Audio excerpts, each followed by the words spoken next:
slightly longer version of the sign of the cross. By the sign of, you make one sign of the cross here, then on your lips, another sign of the cross, and then above your stomach, there is another cross, the 3 crosses. By the sign of the cross, deliver us from our enemies, you who are our God, in the name of the Father, and of the Son, and of the Holy Spirit. There are loads of meaning for this prayer. Please write it down if anybody wants to write it down. If you are not so used to this prayer, please write it down. It is one of the most traditional prayers that we have. This has got lots of meaning. One is the triune God, 3 in 1. One sign of the cross here, small one. Another sign of the cross here. And third one here, 3. And one big one. What does it mean? 3 persons and but one God. 3 persons but one God. And that is one explanation for this.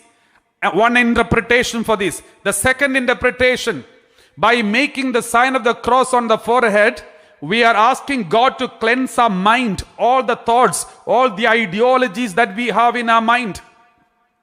By making the sign of the cross on our lips, we are asking God to cleanse our tongue.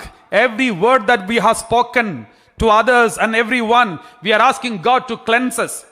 By making the sign of the cross just above your stomach and below your heart, you are asking God to cleanse every thought of every feelings, emotions of your heart.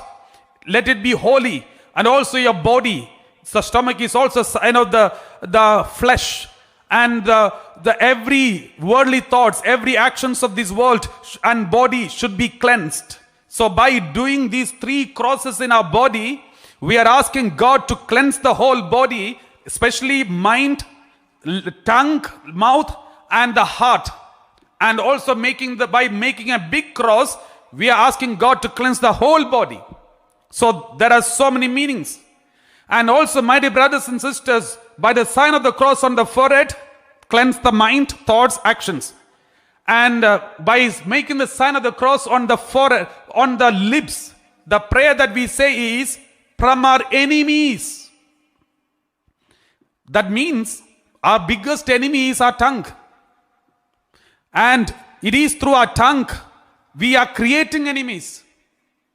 If our tongue is good, we will never have much enemies unless they have too much of enemy by themselves and hate everybody and we become one among them. So that is different case. But if your tongue is holy, you will not have much enemies because our biggest enemy is our own tongue. By the sign of the cross on the forehead, deliver us from our enemies, you who are our God, in the name of the Father and of the Son and of the Holy Spirit.